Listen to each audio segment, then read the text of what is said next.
Yo,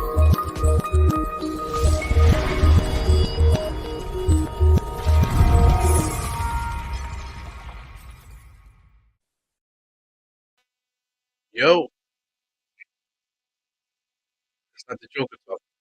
It's your boy Ebru. It's good, guys. 9:30, Diehard hour. They should be popping up in a minute. As you know, State is working. He's trying to find a safe space where he can do his thing. Let's get it started in a second. Moment. Diehard Knicks podcast. Diehard State of Mind segment. Anyway, as you saw a little bit earlier today, man, I was doing a little football talk. Just trying something different with the channel. I know that's like you know, YouTube algorithm death to do that. But it is what it is, man. I just wanna talk some sports, man. I like Lee Valentin. He and Lee should have did a podcast a long time ago, man. Same thing with Jarrell, we put these guys together because they both are a fan of Jets and the Giants. So we got them in here to talk to. Hope you guys enjoy it. Yeah, if you didn't see it, check it out on my channel. I just did that podcast today about 7 o'clock or so. We went on for like an hour. Anyway, today we're gonna talk. This is gonna be a season ending review. I mean, this has got to be like one of the crazy seasons that we've had, man. But we've had so many of them throughout the years. I know a lot of people don't really go back too much past the Mellow era, or if it might be too old to be talking about any other era, man. But we've been through a lot as these fans. What a weird seasons, man. Not enough winning. The Ewing era kind of spoiled us because we won for 15 straight years. For the older fans, they remember the '70s. So like the 60s and the '70s, like the Knicks were in the finals a lot. We won twice, and I think we went two more times, if I'm not mistaken. I don't really recall it at the moment, but we went to the finals a couple times. Long, deep playoff runs. You know, uh, like I said, we had right before Ewing era, we had the Sugar Ray Richardson era, excuse me. A couple good things. We had the Bill Cartwright, all these guys, man. So I mean, we've been through a lot as Knicks fans, man. But like literally, like the last 20 years, I think we've seen everything. So I mean, you want to talk about ad ownership. This guy right here, this you know, toying around with different things. I got to put my man there on the side. Dolan, Steve, obviously, James Dolan. I'm glad he's playing the guitar, because we came a long way from the early 2000s and the middle 2000s where he was meddling and everything. Talk about Mello, man. He's the one that wanted to make that trade. If we would have left it up to Donnie Walsh would have stuck to his guns and waited to the all season to try to get off the land. But that guy right there on the right hand side, he was meddling in the affairs of the basketball stuff. He ended up doing that. Same thing with the Amari. Amari had bad knees and stuff like that. Of course, we jinxed him, and he only really played one good season with us, and then he was hurt the rest of the years. We didn't amnesty him because we amnestied Chauncey Billups for whatever reason. But Chauncey still had a little bit of extra playing time. We just go through so many years in the past of mistakes and stuff. The Ewing trade is a big mistake. We ended up getting Baker and Glenn Rice. 2 seasons after that, those guys weren't even on the roster anymore. The Allen Houston signing, it's crazy. Like, I mean, we made that Sprewell trade for John Starks, and that shot us into the finals. And we pay that instead of trying to build the team around that style of play. We decided just max out Allen Houston and fuck everything else. Shannon Anderson came in here. Scott Layden, Shannon Anderson, Howard Isley, all these different guys. So there's a lot to complain about throughout the years. I know a lot. Everything is crazy now because Twitter's on fire. I mean, I think this might be the pinnacle of Twitter. As far as the Knicks and sports is concerned, I don't think it's ever been this crazy. I used to be on Twitter like several years ago on using different names and stuff like that on there that I don't use anymore. And I don't remember ever being this crazy. I mean, it's just a different world now. Everyone has something to say, not just something to say, but something toxic to say.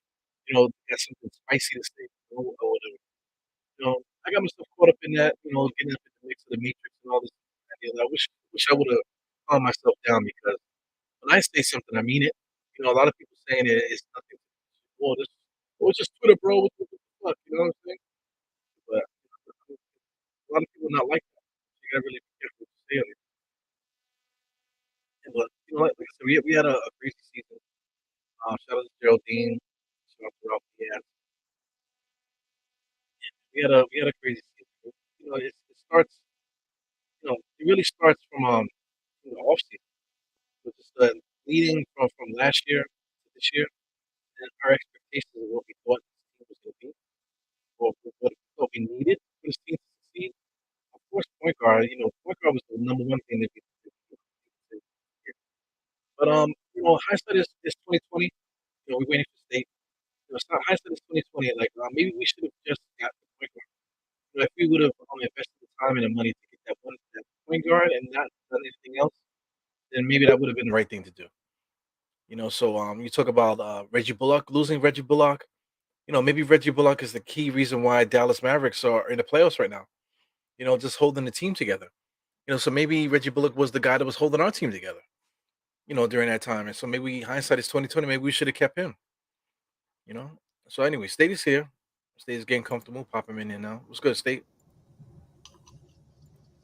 What's up, brother? How you doing? Chilling, man. You got a little friend on the right hand side of you there. Yeah, I do. That's funny. I just noticed that. Yeah. I'm good, man. What's up? Yeah, chilling, man. I just talking about the different eras and stuff. We just been through a lot as Knicks fans. Mm-hmm. You know, throughout the years. You know, even going back further than what I remember. You know, just so many different narratives from back then. You know, the platforms are different now. You know, social media, everything is right there. If I want to talk shit to somebody that I don't know, I could just go click right now and tell, hey, fuck you. You know what I'm saying? One time, it's just a different time and place that we are right now. Yeah. So everything is like at its pinnacle. I think. You know, as far as like all the shit talking and stuff, it's on a different level. Um, the shit talking, the don't want to admit when you're wrong, so you rather just triple down on being wrong, thinking that you're right when you're really wrong. Um, The sucker shit, freaking screenshotting and sending people stuff, and bringing up stuff that you said like 20 years ago to make a point about what's happening today. It's a lot of crazy stuff, man. People talking about people's kids and all kind of stuff. Shit is wild. I mean, hey, comes with the territory. I don't. I get called stupid once a week. I get called bad names all the time. It just comes with the territory. That's why I didn't understand how our team. You watching these guys fighting these games and you seeing Nick fan civil wars on Twitter, and the coach just can't. He just can't do right. Like we say, I'm saying having logical arguments, and they're logical. Like, yes, we should be debating about Mitchell Robinson.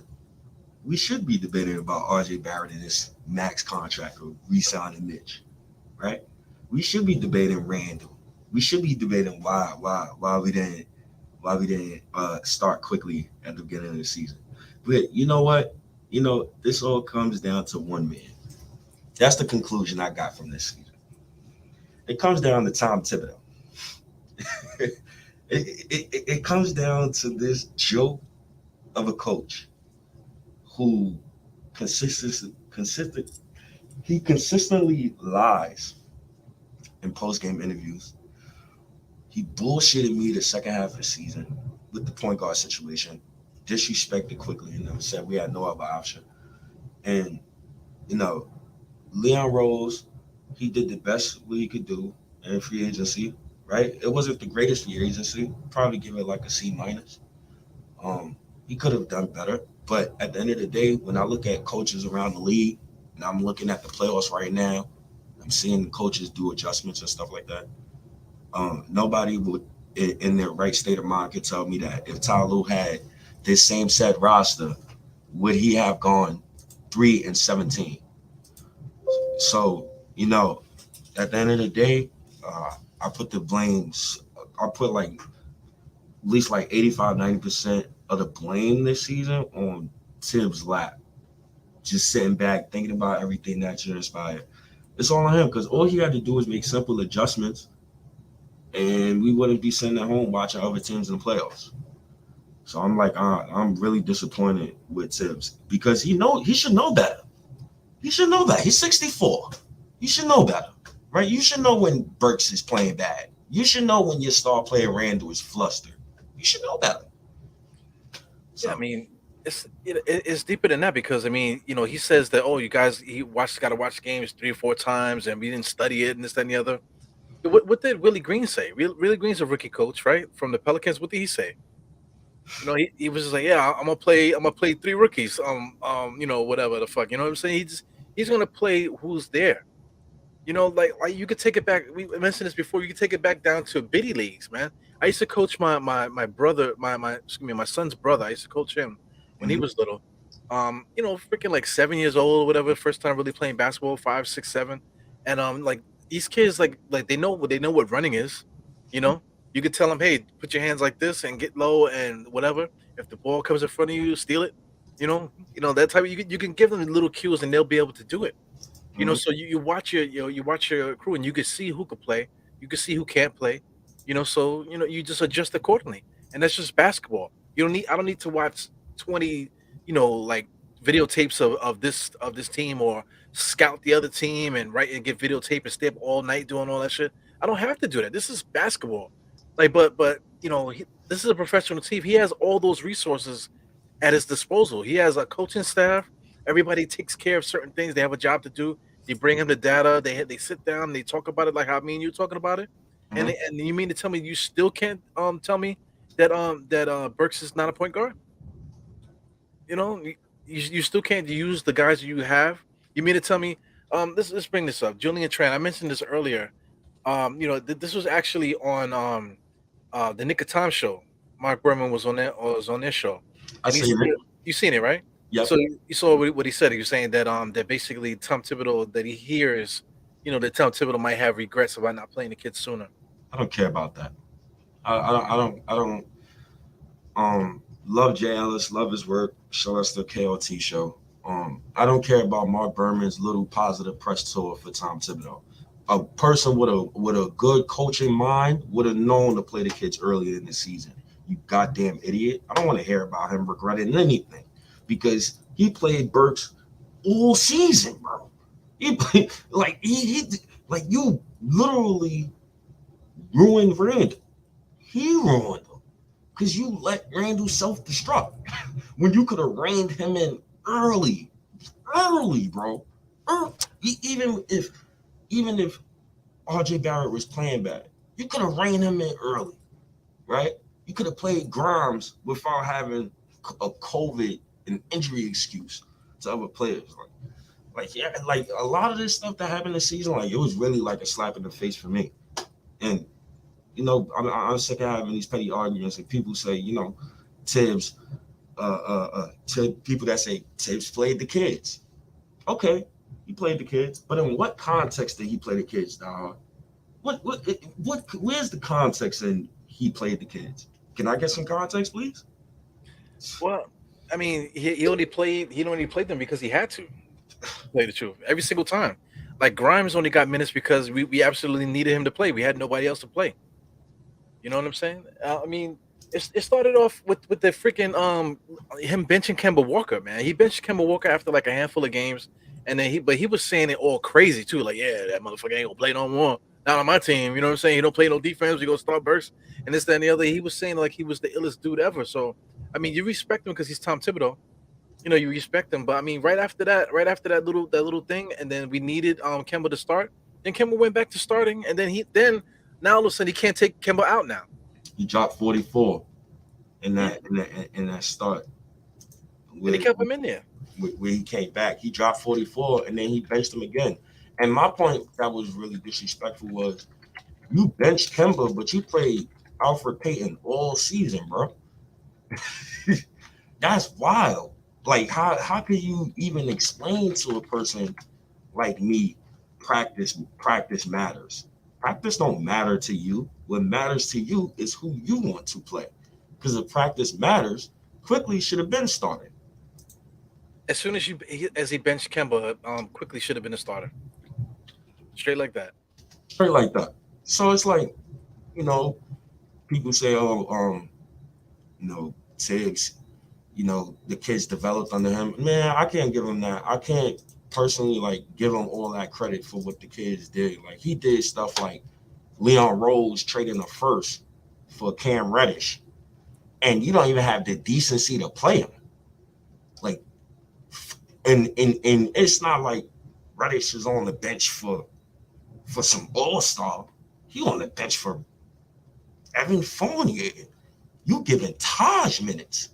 I love Taj. He good money with me, but yo, not over. You're not going nowhere. You're 10 games under 500. You can't sell me going to the playoffs 10 games under 500.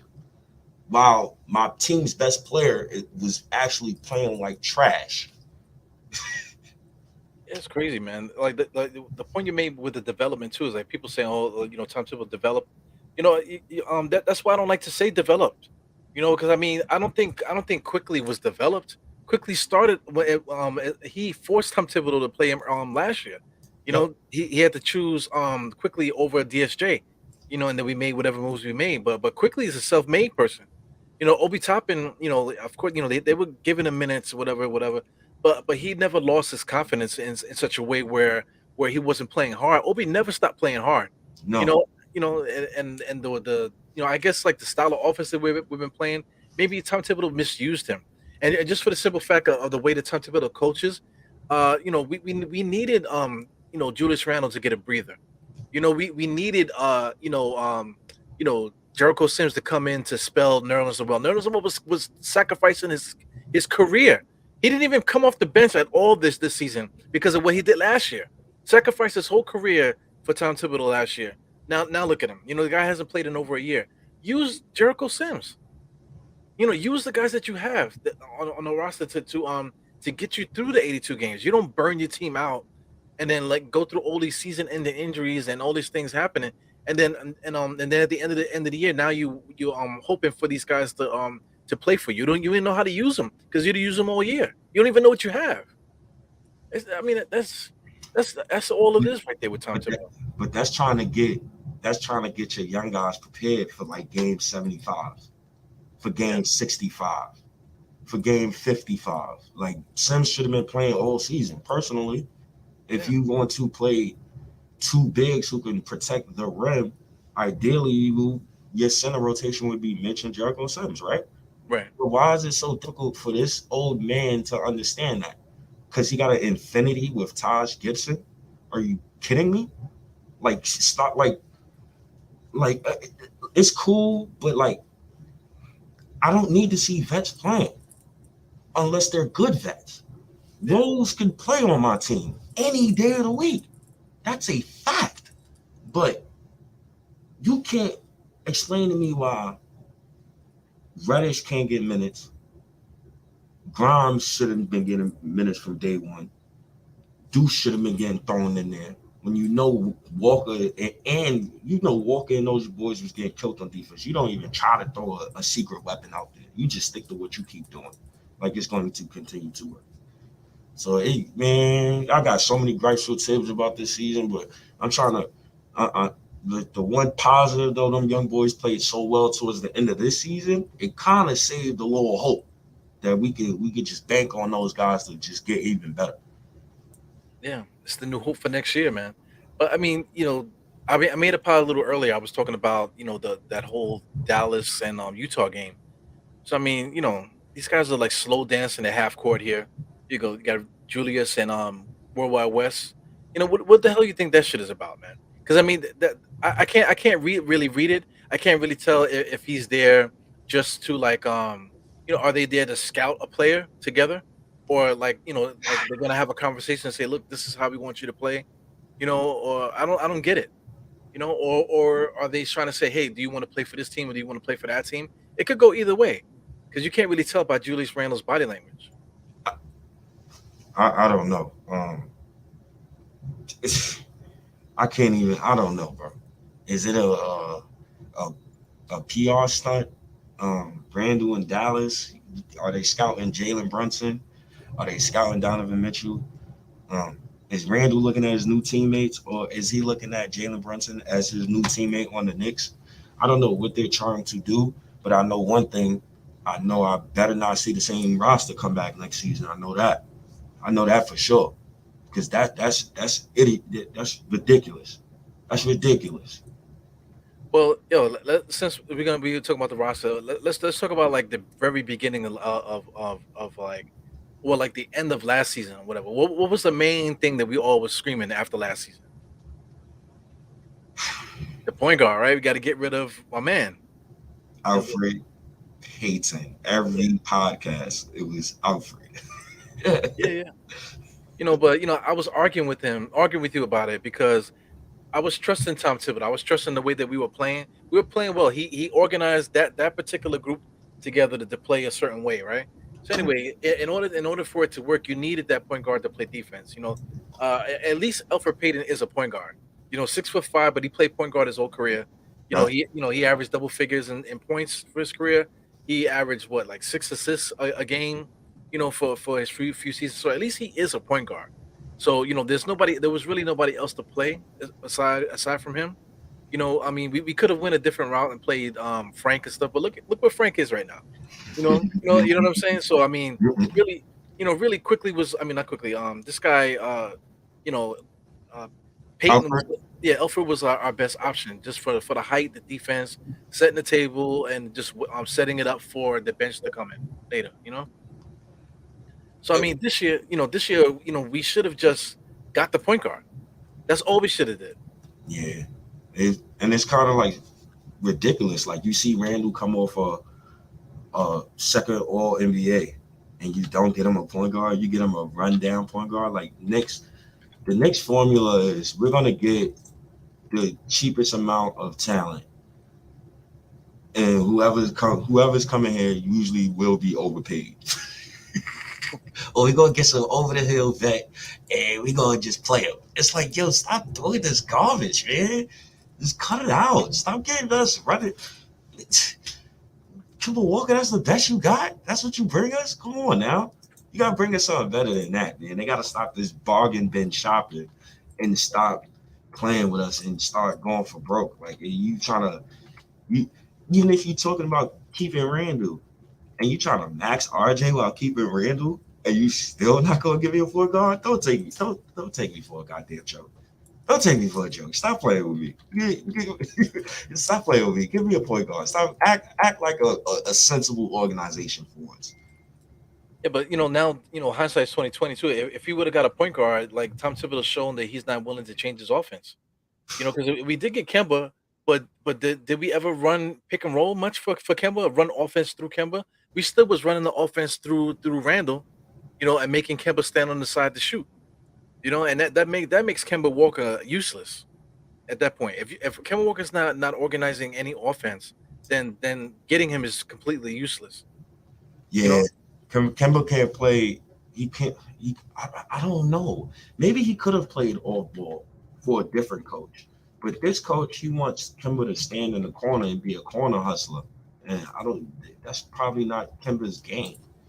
no, it's not. Tibbs is annoying, man. It's Yeah. Tibbs Yo, is so annoying. last year Kemba Walker was an All Star game.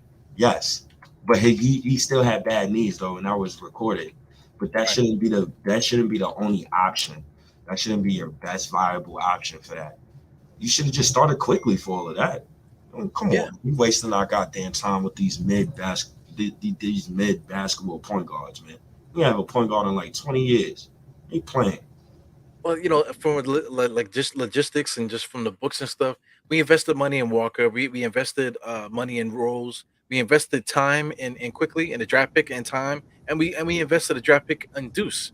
So coming into the season, like especially we needed a point guard and this that, and the other. We need to get Julius Randle help. You would think that the offense would have been more point guard oriented if coming into this season. You know, Yes, you know what I'm saying? It would have made things so much better for everybody. You know. it would have, but at the same time, it's like Tibbs is the coach. So, do you expect for him to change the way he wants his offense to run? I mean, he should have. For He should have, but do we? I don't trust him enough to change. I don't even trust him enough to say next season that Obi Toppin will play a lot of minutes. Like I don't trust the guy. yeah, I don't trust him either. I expect him to basically run out there with the same offense, doing the same shit as we've been doing. because there's nothing else to pull from that's gonna prove that he's gonna change on the what we're doing. You know? Yeah, and that's sad. And I don't know, man. He worries me a lot. And what worries me even more is his relationship with Leon Rose. Because when stuff hit the fan, are you going to defend him or are you going to like do what's needed to be done? Because Leon Rose, you saying Tibbs did a good job last season? He didn't do a good job, bro. I'm sorry. He didn't do a good job. Not after you get the fourth seed. You did not do a good job, brother. I don't want to hear no. No, stop it. Yeah. Most of the losses that we had, it had nothing to do with skill or anything like that. It had everything to do with what he did during those games. A lot of times he'll have Julius Randle out there with like at the 10-minute mark in the fourth quarter, and then as the game goes on, the motherfucker's still in the game with 5 minutes left. It's like, when did he get a break? And then he'll have another game where Randall's not doesn't play, and then all of a sudden you put him back in there with 2 minutes left. Like, what are you doing? What kind of coach is this? He has no grasp on how to substitute, no grasp on how to keep guys fresh during the game. He has no grasp of trying to get players easy shots. It's just every single time down is a grind, grind, grind, grind, grind every single time, and him yelling and screaming and cursing at them as they doing it. It's like, and yes, the kids. If you want to give Tibbs credit, okay, yeah, they developed under him. He's the coach. He's the one that's directing them. He's the one that's seeing them in practice. He's the one that's putting them on the floor. If you want to give Tibbs a little credit, you give him a little credit. But at the same time, um, how much credit do you want to give him? Um, in the season that he won, we know all the variables that was with that season, right? And a season with actual basketball, he goes 3-17 for a stretch, and you don't hear a fire fit, fire tips chant nowhere. So, um, I guess people got more patience with the coach now because they're like more scared. They're scared of the unknown. They're scared that what's the other alternative if you do fire tips this It's early. name recognition, really. Tom Thibodeau. Oh, Tom Thibodeau. Tom Thibodeau. It just it's like the boogeyman. Like it's like saying like Candyman 3 times. You know what I'm saying? Like it's just a name. Just same thing. Like we got I can't even think. Larry Brown. We got Larry Brown. Oh shit, we got Larry Brown. You know what I'm saying? Larry Brown was probably one of the worst coaches that we've ever had in the Knicks organization. But name recognition, he was just coaching the Olympic team and all sorts of stuff. Look what he did to the Olympic team. You know what I'm saying? So I mean, yeah, it's just name recognition with Tom Thibodeau, and to me, it's sad because it's not New York shit. Because if it was anybody else, look at what we did to Phil Jackson, for Christ's sake. He wasn't the coach, but people was emasculating Phil Jackson, one of the greatest basketball minds that ever, graced the game of basketball. Period. And they emasculated him when he was over here running the Knicks. Yeah. Um, yo, you know how many? Not even just coaches, bro. Like, you know how many? Well, yeah, coaches, but how many Hall of Fame people that came through these doors, like, and we ruined a lot of them. A lot of coaches, bro. Like, if you were a older fan, like if you were above 28 years old, you seen Mike D'Antoni with those young Suns teams, and you used to think like D'Antoni, yo, he's a good coach, bro. He came to the Knicks, man. You know how much I hated that man, bro. Like, like you know how much I hated that man, bro. I used to love Thibodeau back in the day when he was the Bulls coach. I loved Tibbs. I used to love Thibodeau. Loved him everything he did. My hate grew for him when I watched Derrick Rose get injured under him in my mom's crib, sitting in the living room. I still remember that day. Like he had no business having Derrick Rose in the game where you're up double digits with 1 minute and something left. No reason why Derrick Rose should be in the game. Yeah, So Tom Thibodeau don't believe in that. I just don't. I don't get what his philosophy is.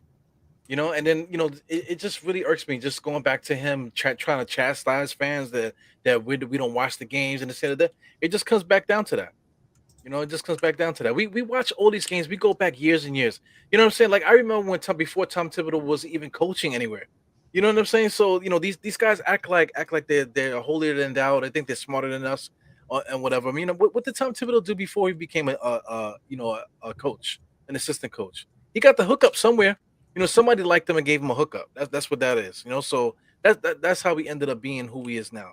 Just based off the backs of being Jeff Van Gundy's assistant back in the days. He worked his ass off though. Yeah, I give it to you can't take nothing away from hard work and stuff like that. Uh, But but this season was an utter failure.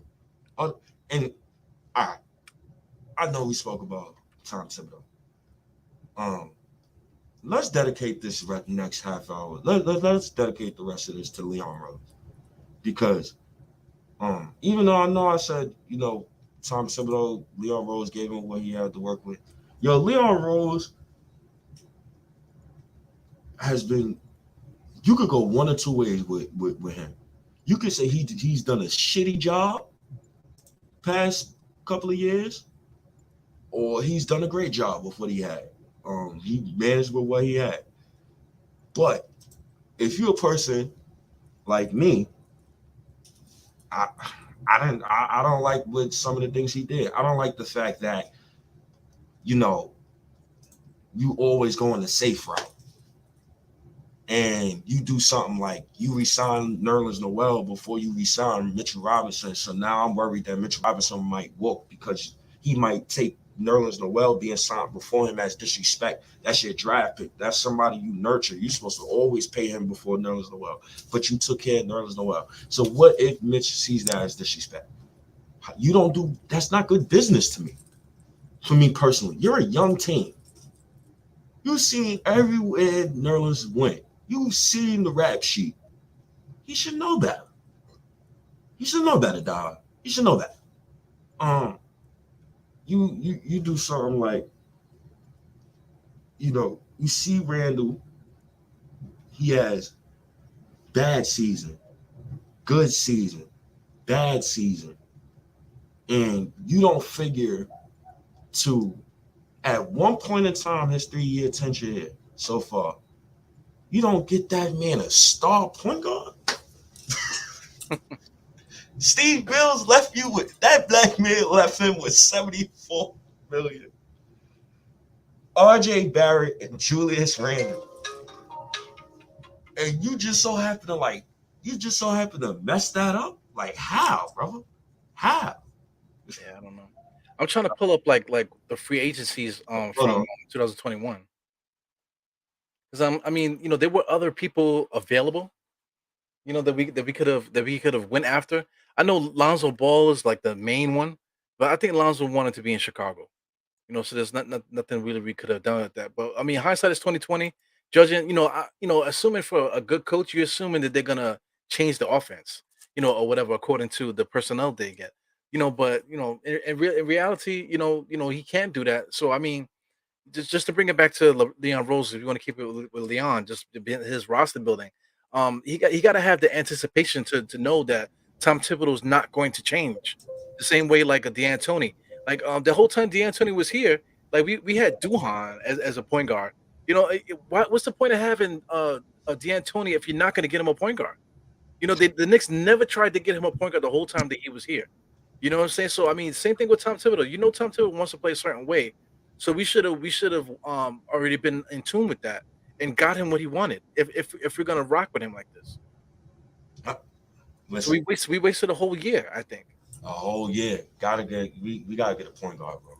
We gotta get a point guard. I don't we gotta get a point guard. Well, I mean, just a point guard that's gonna fit in what Tom Thibodeau's trying to do. Mhm. You know? Yep. So I have Leon Rose, and he got some work to do this summer. He got a lot of work actually to do this summer. Uh, I just hope he doesn't sit on his morals, man. just Yeah. praying. I'm just praying to God he just doesn't sit on his morals, man. Honestly. Well, I mean, they were scouting the Utah and Dallas game, right? So obviously they're looking at Brunson, right? They got to be looking at Brunson because what why even do that? Outside of just to make us annoyed, right? So I mean, is Jalen Brunson the guy? Because when I see Jalen Brunson, I see a young Kemba Walker without no athleticism. I, I You know what mean, I'm they saying? go get him, but I'm not too happy about it. I'm not going to hoorah, Jalen Brunson. I mean, hey, if you want to have connections, you go get Jalen Brunson, I guess. I mean, he's young, but it's not the best option to me, to be honest.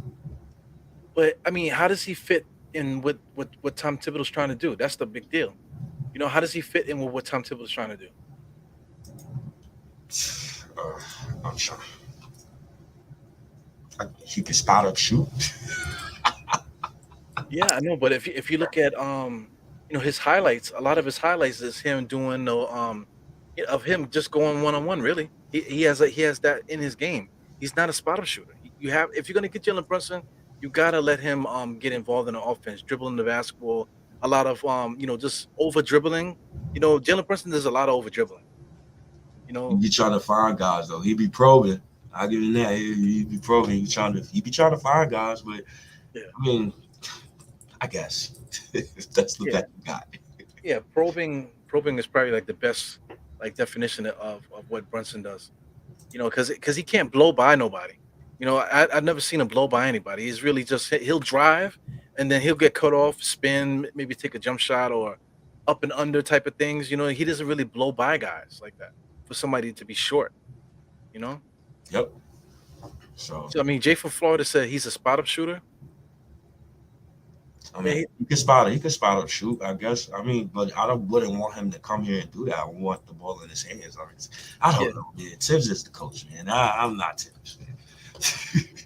yeah. I mean, that's true. Jay's saying the same thing, but our Luca is Julius Randle. You know what I'm saying? So we definitely don't want that to go down like that. We want to get away from that.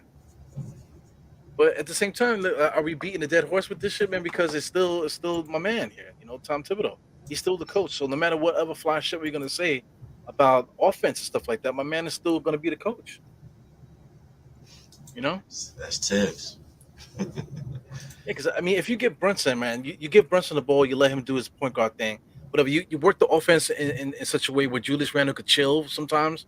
Maybe be a trailer every once in a while. Maybe sit in the corner for a little while. And then we'll run more offense through you from time to time. Let him get his breaks. Let him get a let him smoke a cigarette or something in the corner for a little while. You know what I'm saying? That's why you get a point guard. Yeah, he's not worth 80 million. Um, worth like 60 million. I'm not giving him 80 million. He's worth like 60 million, but he's not worth 80 million. I'm not giving him 80 million. I can't give him 80 million. He, 80 million or better. Yeah. What are the expectations for this kid? What do you expect? Word. What are people expecting out of this guy? I'm giving them all-star money, man. He not for nothing. He did play good tonight, but he played Tibbs minutes. He played like 40 something minutes tonight. Well, That's the other playoff stuff. That's playoff stuff, right? yeah Playoff basketball. yeah Luca was hurt too. Yep. Yeah, So and then they basically brought Utah to the brink. Because they could have actually won that game at a certain point. yeah, But to me that still don't do enough for me. From what I see from Jalen. yep. And hey, we'll see.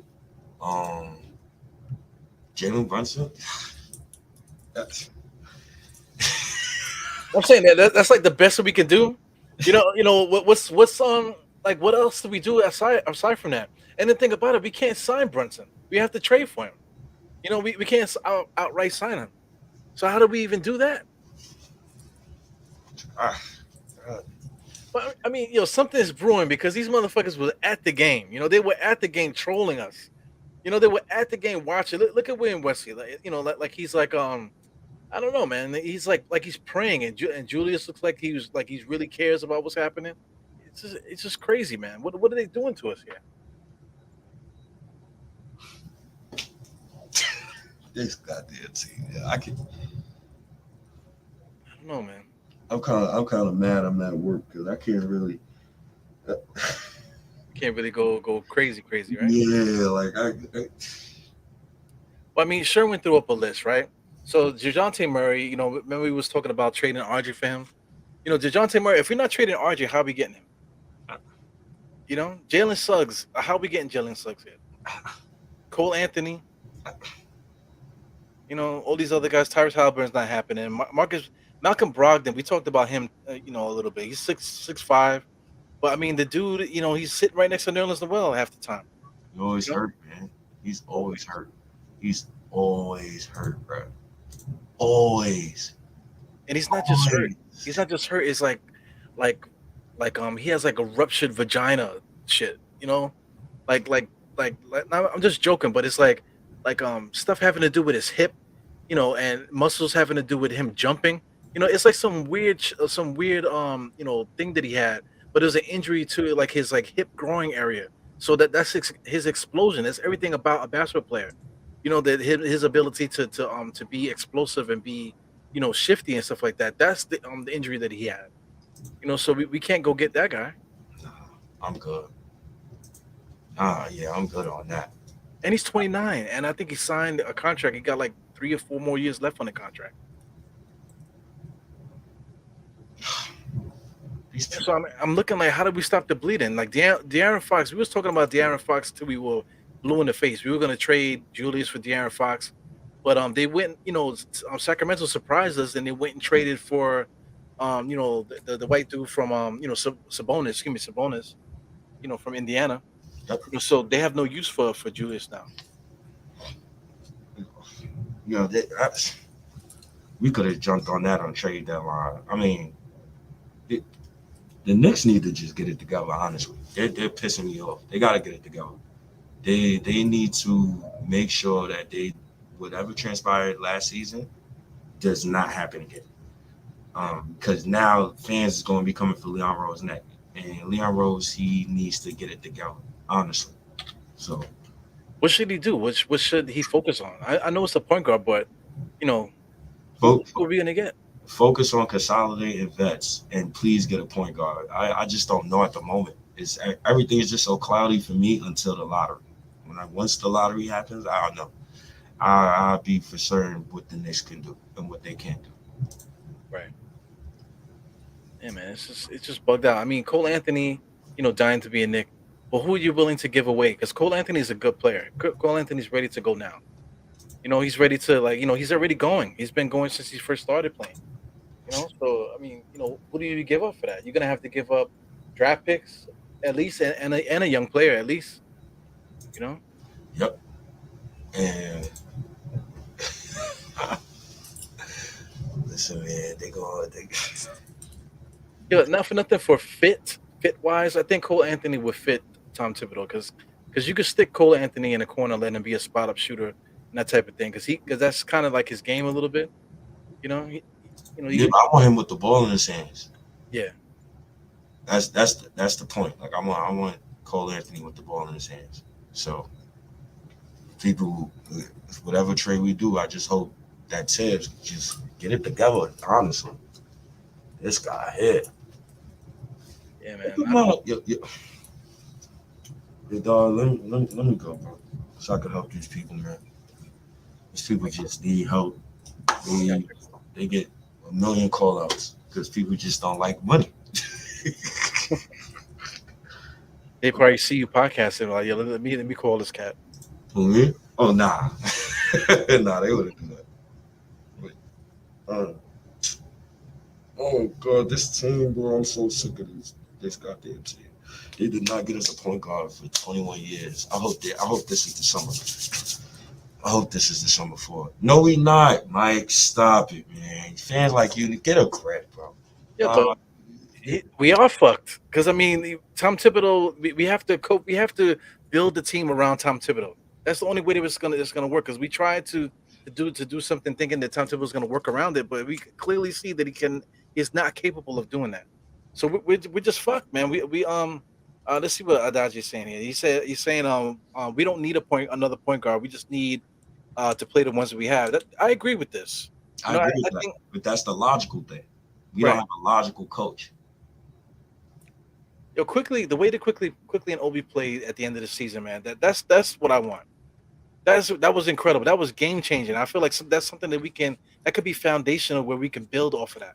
Yeah, that's You know? foundation. We could build off of that. We could build off what RJ did. We could build off what some of these guys did. Even Randall was turning it on towards the end of the season, but I still want him gone this summer. But besides that, Mitch he wasn't playing, but Jericho Sims was coming on at the end of the season. So there's a lot of things to hope for. Like I'm pretty sure the Knicks will make changes, but we could definitely do another part tomorrow because I definitely want to continue to talk about Leon Rose for sure because it's more I want to get into, but I kind of really can't right now because I don't want to be a Julius Randle type of teammate. I got you. I got you. All right. Julius Randle type of teammate, you gotta trade those guys. You gotta get those guys off your roster. You gotta get those guys out of there. Bad energy. Yeah, I got you. I got you. Bad energy. All right, we can call it a night, man. Um, We'll probably get back later. tomorrow for sure. Tomorrow? Okay, okay. Yes, sir. Because we got into a lot about tips today, so I want to get into like strictly just Leon Rose. We can get right into Leon Rose tomorrow, and we could talk about just vets. We're not even gonna talk about the kids. We're gonna talk about just vets. And one of the main things I think the Knicks need before I get out of here is a vet goon. It's one of the when I'm watching these playoffs, I'm watching every winning team. They got at least two goons. So Yeah, those goons are usually veterans, though, man. that's a fact. So that's why I said let's talk Leon Rose and vets first before we get to the kids. I got you. Well, All right. y'all know where to find us, man. Spotify, Stitcher, uh, Google Pod, TuneIn, Play FM. You know, Diehard, State of Mind. Kane. Shout out to my guy Hero. Shout out to Mike Johnson. All of you guys. No, I don't have my laptop with me today. I will have it tomorrow. And tomorrow we definitely going to add Twitter Spaces, so y'all could definitely listen to us on Twitter Spaces as well. I love that idea, by the way, that you did a couple weeks ago. We definitely got to start doing that too. But yeah, let me get out of here because I don't want to be Julius Randle once again. And I All right. appreciate all you guys coming tonight. Diehard. See you tomorrow, brother. All right, man. Peace, man. Yes, sir. Yeah, peace, guys. See you guys on the next one.